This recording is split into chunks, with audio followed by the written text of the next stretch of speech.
Hi everyone, and welcome to the SwiftCase Productivity Podcast. My name is Adam Sykes, founder of SwiftCase, professional productivity platform. And I'm Craig McCarthy, I'm development manager of SwiftCase, and I'm located in our Baltic Triangle office in Liverpool. I'm Alkis Petru, senior developer over at SwiftCase, and I'm located also in the Baltic Triangle. I'm Philip, I'm also in the Baltic Triangle as a developer.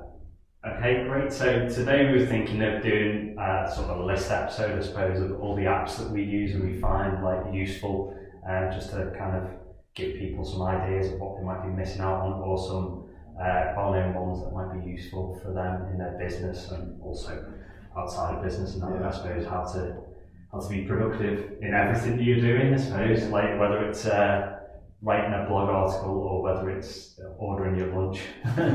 So we'll go around the room and just kick off and do, like say, an app each, and then we'll keep going around until we've exhausted our slot. So we'll start with Phil. Brilliant, yeah. Well, one that's I found amazing that it's got nothing to do with work, that is actually if you have children and they go to the nursery, there's a fantastic app called Family, but without the I. And that app is a piece of software that the nursery uses to interface with you, and they will send you notifications, including photos, stories, any posts like that. I've seen this. I don't have kids. Let's just get that out there. You've got a dog though, so that's pretty much the same. But yeah, actually no, I wish they did this with dogs. But I've seen that all over Facebook. Actually, believe it or not, that's people. I wonder if they post Facebook through it as well. Well, no, I saw a parent that had received one of these, and she just screenshotted it and said like, George, what a great little boy he's been today, so proud. But yeah, I think it's amazing. Cool. It's amazing. So they notify you when you're going to sleep. To tell you what you've had for lunch. You can put all your medical details in there. If you're going to be 15 minutes late to pick it up, you just press a button. Because our preschool's old school, really Henry literally takes a diary, gets a book every day, and then he forgets his book, or we forget his book, or... Actually, having said that, that is one of the downsides, because we like having the artifact of that. So when they finish the books, we can go, 20 years from now, we can put them in the loft and then pull them out. I'm not going to get that out. No, look, it's just not backed up. You came in with a certificate the other day that you've been helpful in tidying up all the toys, and these great stuff. I suppose this is the pros and cons, isn't it, of digitalisation and physical items. I'll have to bring in, I've got some, to come off on a tangent, I've got some books in the loft that my mum kept. And do you know what? I love going back and looking at it and looking at the fantastic poems I used to write about the rain. But there's something amazing about that actually, and something quite interesting. Yeah. But I felt sorry for the nursery nurses because they'd sit there and they'd have to write a full page for each kid. And it made me feel like I was a teacher when I was doing lots of movement marking. Yeah. I was like, I can totally sympathise, get the app. Yeah, it does so much more automatically. Yeah, and we get this better experience, richer experience because of it. Yeah, I wonder, as you say, though, what the kids in the future, if everything's online, are they gonna, if you lose your backup of all your primary school work, it's gone. Whereas we've got all our own books and lots or whatever. But I suppose how with the cloud, they shouldn't use anything, shouldn't they? I suppose the advantage there though is there's a fire in the house or something like that. True. And that's why you should all get something like my first app, which is Evernote. Yeah. So Evernote's been around a while, and you can basically put everything into it. I know you've got a similar app in your list coming up, but I can use it with my tablet and write notes with the stylus. You can have written notes, which I always find easier in meetings. Rather than have a book and a piece of paper that you'll lose or you've got to take a photograph of. Usually you write your notes on there, it's just an ever increasing sheet of paper. It just goes on and on and on. You can type stuff. It even picks up my photo. If I take a photo and it's got text in, it suggests to me should it go into Evernote and keep it. You can keep everything in folders, different topics. But you can even do audio. So I did one the other day. I actually managed to put Evernote on in my car and drive along with the hands-free and record a blog post that I could then use later to talk in my car, like I was on the phone. But I was actually Is it a premium Alkis? No, it's free. Okay, that's it. I might as far as I remember. Biggest question, is it on iOS? Should be. It's a massive thing. It's mainly, it's on your actual desktop as well as on your phone as well. Well, it really integrates everything, and there's loads of other features that I probably don't even use, where you can clip stuff from web pages and things and put photos in and stuff like that. But it's so good at just organising your notes. Like, I like having a notebook, and I've got another. This isn't one of my apps, so I won't discuss it. But I've got a notebook where you can take photos of the page and that automatically uploads, and then so on with a different app. But you can actually upload them to Evernote through this notebook as well. So it's just a real good way of keeping all your things together and keeping all your ideas together. And you can do all sorts of it. Well, I use. I mean, I won't choose this as the one I'm going to talk about, but Google Keep does something very, very similar, and I basically use it, probably less so for like audio or anything like that. But it supports the likes of using a pen. But I mainly use it for like shopping lists. And things like that. Whenever I'm going out, I've literally got a checklist. It's really cool. You can choose, so it's like this is a checklist, and literally go through. That's fun. I use it for everything though. Like, if I have a crazy idea, like after we finish speaking or something like that, I'll just plonk it in the notes. But the app that I really like, unsure if it's available on iOS, actually it's one of the big reasons why I love Android, is Type app. Now this is a mail app. Now I know a lot of people are big fans of the likes of Google or any of the other, like if you use Outlook, there's dedicated apps for that. This allows you to centralize all your emails, all your email accounts into one app. But it isn't that's the impressive thing for me. It's setting up notifications and alerts based on which inbox you want. So I've got about 4 email accounts that I use at the minute for different reasons. So I have the SwiftCase one that I use for work. I've got my personal one, which I use for personal stuff. And then I've got 2 other miscellaneous ones for, like, it tends to be more spam stuff. That I kind of want to spam here. I want to keep those. I want to be able to read through them. Because if I sign up to something, I don't want to have to go, oh god, now I have to set all this up on my phone and everything just to try and get access to verify to this website. It's just there. So I've got it set up so it doesn't give me any alerts. I've also got it set up so it gives a different LED flash, depending on which account it comes from. And also, one of the big issues I've had in the past was the actual number, the unread count on the app icon. No matter which other app I used, it would add all of the accounts that you've got attached to it. This one only shows the SwiftCase one, because that's the only one I'm interested in. It's the one that you want to default. That's cool. So that's why I really love using that. And there's all sorts of cool other stuff as well, where you can do like labeling, and there's loads of offline options. But I love it for the notification flexibility. So that's great. You have to remind me that, Okay, so Alkis, what's your? I'm just gonna go for the most popular choice, which is Spotify. Love it. I think it's great. I mean, I'm not gonna say it's perfect. I found flaws in it, but I'd say it's close enough out of the apps that I use. And if I had to choose one thing in particular, it would be the algorithm it uses to come up with playlists for you, based on what you're listening to. It's brilliant. It comes up with songs I've never heard of, like classic rock songs, and it's just become a favorite. I love Spotify so much. I've probably used it since it started, and I've been a subscriber for years. And I don't want it to be a big advert for Spotify, but I do think it's really amazing. It's completely changed the way I go about music. It's so difficult to get anyone to listen to new music. I think that is the key.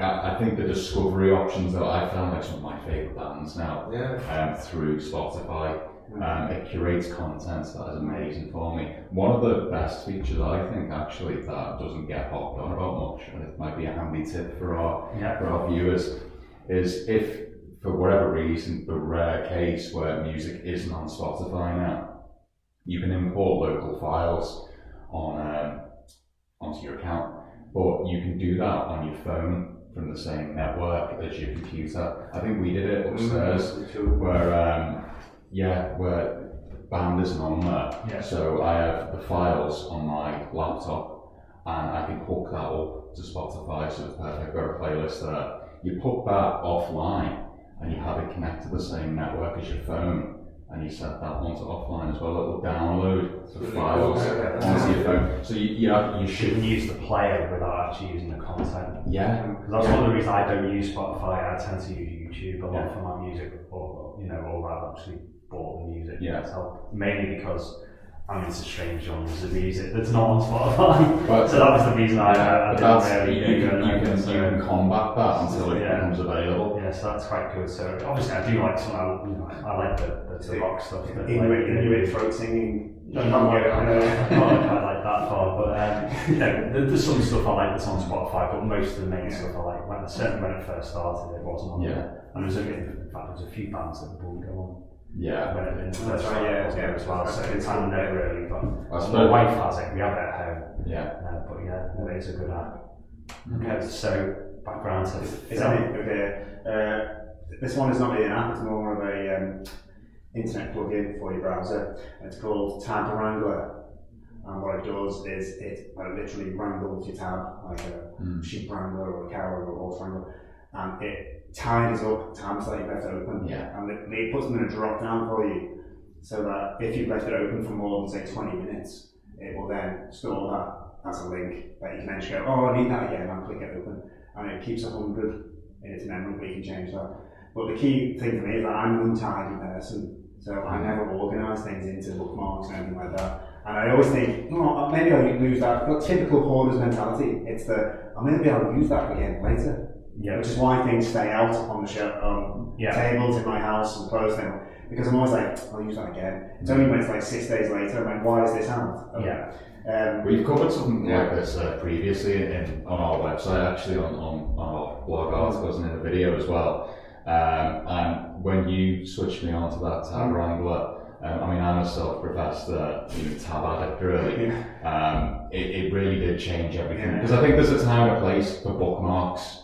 You can't just say, oh, but you're going to use it later, put it as a bookmark, because as you said, it's just going to pile up, isn't it? You should only use bookmarks for things. Frequently visited things. Yeah, for maybe services that you use, or that you don't really use the URL very often for. That's what I tend to use them for. But I do use bookmarks, and I keep a history of the articles I want, mainly because I want to send them on to people. So very often you'll find I send you an article rather than I say, this is a good article, so I'll have a read of this. So I do like to keep them sort of roughly organised by topic. So I can find them. But I think that's a joy. I'm not a big tab person. I don't like the untidy. Although I'm quite an untidy person, generally my wife would say. So on my computer, try and keep it quite neat, because you can find things quite quickly. It's not productive, is it? It's not productive to have your 500 tabs that you have. And also it hogs all the memory. That's right. That's why. Then you need a 15-gram Mac. There you go. To actually tell viewers, if you're complaining about speed issues, definitely go for Tab Wrangler. It's really going to fix any memory issue. Do the same thing. It's I suppose closing your tabs. If we're on the subject, make sure you do it on your phone as well. I think the phones manage it much better, especially iPhones. They tend to. It does a much better job. And actually, it uses more battery to relaunch apps and things like that. So actually, it's better not to close it, which is counterintuitive, but it's stored in a much more efficient way. All the mistakes they made, I think, they corrected with desktops. They can't correct it with the phones. So if you've got loads of tabs, so you can get Tab Wrangler. Okay, so my next one is Adobe Spark. So this is part of the Creative Suite, the Creative Cloud, which is a range of Adobe programs, and it basically allows you to create graphics, but on a website through a web application very quickly. So unlike Photoshop or Illustrator, where you've got to kind of design from scratch, or you've got all the tools, you can make whatever you like. Adobe Spark's got all the social media sizes, so if you want a Facebook header, you just got a Facebook header. It's got loads of background stock images and background images built in. You don't have to pay for stock, and it's got loads of good design features. So I can basically put together a blog article and create the header image in like a few minutes. So what would probably take you, 15 minutes or something in Illustrator might only take a few seconds or 30 seconds. I suppose an alternative to that as well is I know a lot of people use Canva. Yeah, it's very similar to Canva. Yeah. I've just found that Adobe Spark is better than Canva, mainly in all the options and how much you can change things. But also one thing that's good is you can actually upload your logo to Adobe Spark and create a brand. So you can put your logo in, you put your colour scheme in, and it will actually generate you a range of different things. Oh, that is cool. That all look right. You can put your fonts in, your main font in, your sub font, like your sub font if you like.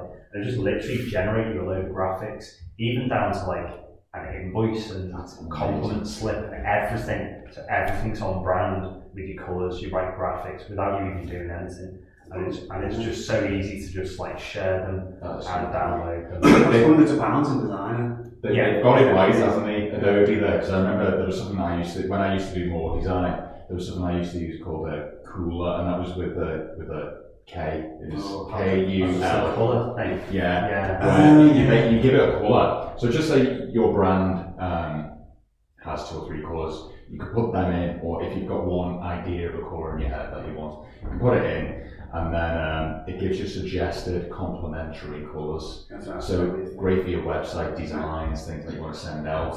One thing on Spark, it does that as well. So say you've got like I suppose they've used the same technology. They'll use colour pairings. Yeah. So they'll suggest say you've got your text and you want to have like a background colour behind it, so it's like in a block. It will suggest 2 colours that work. So you've got the background colour and the text colour, and it will give you loads of suggested ones. So you pick your own as well, and base them on your brand as well. It's kind of automating design, isn't it? Yeah, in a simple way. So people don't think there's rules there. There are, and it's little things like that. Even down to the way they expand the text to fit the sort of the box that you put, so it looks good rather than it's spaced out correctly. So it makes things look great. So I think we're that passionate about these apps, we're probably going to put this into 2 podcast episodes, I think. So we've given you a few apps this time, and in our next episode we're going to move on to some of our other favourite apps, and I think they cover everything from improving your grammar for typing, getting something to eat for dinner, and video recording. So watch out for our next episode on our favourite apps. So hope you've enjoyed this episode where we covered Text Wrangler, Adobe Spark, Type App, Spotify, and Family. So check out those apps and join us next time to find out some more of our favourite apps to help you be more productive and to do more with your business and also outside your business. So what's your favourite app? Let us know. Do you love some of the apps that we've given you as well? Just head over to Twitter at SwiftCase UK and let us know. We're all on LinkedIn. We've got Phil Whitby, Alkis Petru, Craig McCarthy, and Adam Sykes. And catch us on our website, SwiftCase.co.uk. And don't forget to subscribe and click the little bell to get notifications when we do the next video. Okay, well, thank you for listening. This has been the SwiftCase Productivity Podcast. Hope to see you next time.